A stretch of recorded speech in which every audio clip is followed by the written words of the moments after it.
Dreadlocks, man. Dreadlocks. Your favorite creator got them. Your favorite rapper got them. Your favorite basketball player got them. Everybody got some locks. But one thing that I've noticed when it comes to locks is that you only see the final result when it comes to dreadlocks. You never see the beginning stages or what people had to go through to get the locks that they have today. We're going to get into the cons of having dreadlocks.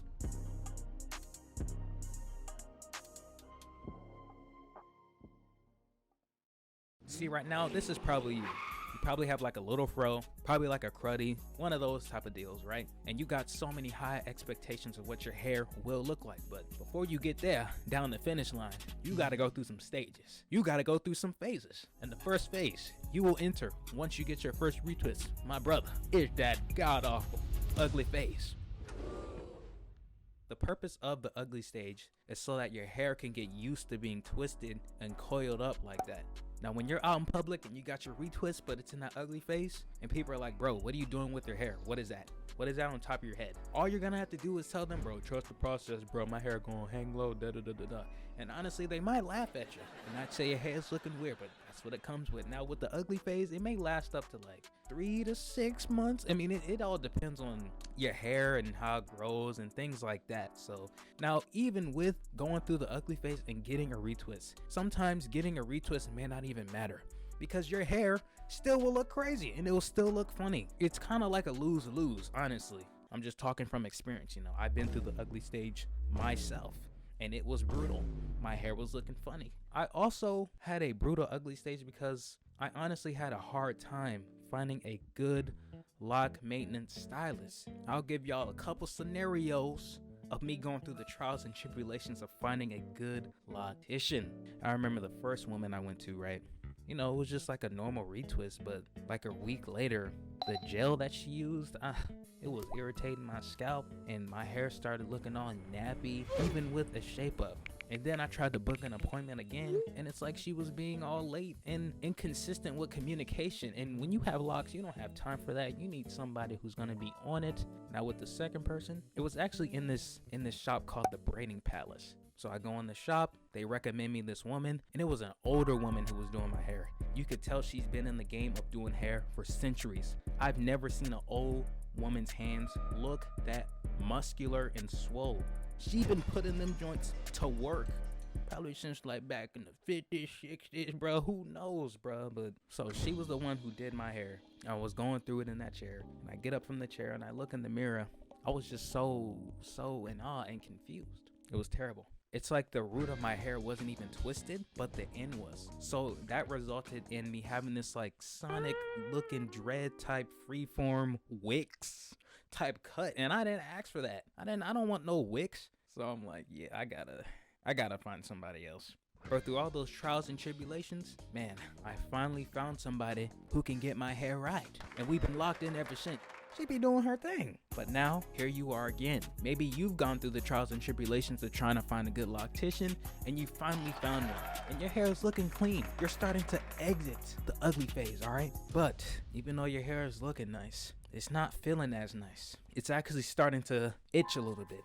No, it's actually starting to itch a lot. And your scalp is beginning to kind of get dry. But not a little bit dry, like it's on one spot of your head. I'm talking about like your whole head is just like getting real dry. You came across that dandruff, my boy. The reason that dandruff has happened is because there's a lack of moisture that has been on your scalp. You try and touch and feel on your hair once, every time you do it, it's snowing. You got flakes coming out that damn head of yours. Sometimes when you have a lock style, the dandruff will be knotted in the design of the dread. It's like I'll be trying to hide it now. Sometimes dandruff comes from not getting a retwist in a very long time. Plus, it can start smelling a certain way. You're being in different atmosphere in your day-to-day. At the gym, maybe at your job, all types of stuff like that can cause your hair to stink. Not stink, stink. But I would be lying to you if there wasn't a way for you to win against the dandruff. One way to combat that dandruff in your noggin top is to consistently oil your scalp after a retwist. Another way to combat the dandruff is to look for early signs of the dandruff. If you see your scalp is having a discoloration against your skin, oh yeah, it's coming. And the last way is to combat that dandruff. If nothing else works, I would just say just wash your hair. Well, welcome back, bruh. You know, I'm actually proud. You've been through the beginning stages of the ugly phase, and you've battled and won against the dandruff and dry scalp. You have come a long way. Plus, your hair is getting pretty long. It's actually at a great length. Like, it can move now and everything, but maybe your hair is getting really long, and now your hair is getting in the way. Your hair is getting too long. This is the last con I will be discussing. When your hair is getting too long, that can result in a multitude of different things, okay? Sometimes when you eat, you might see a little dread trying to get a piece of your food too. Now you got crumbs in your head. Ugh, it's nasty. You remember that little cap or do-rag you used to use when you had them ugly little locks in your head? Yeah, it's probably not gonna work anymore, bro. That little cap is too small now. You need that Bob Marley joint. I got something like that. It's all black, you know? And also, the longer your hair grows, the longer it will take for a loctician to do it. 6 months previously, your hair may have taken 2 hours, but your hair's grown, now it's to your back. Now your hair takes 4 hours to do. These are all things you need to consider when you really want the locks, bruh. But with all that being said, man, that will conclude today's video. I really hope y'all enjoyed this video. I had a lot of fun making this video, and you know, I just wanted to put my input on this topic because I know there's people out there who can relate, especially in the lock community. But more animations are on the way. Thank you for supporting the channel. If you like this video, don't forget to like, comment, share, and subscribe to the channel. Go and hit that subscribe, bro. You still here, hit that subscribe. And I will catch y'all in the next one, man. Peace.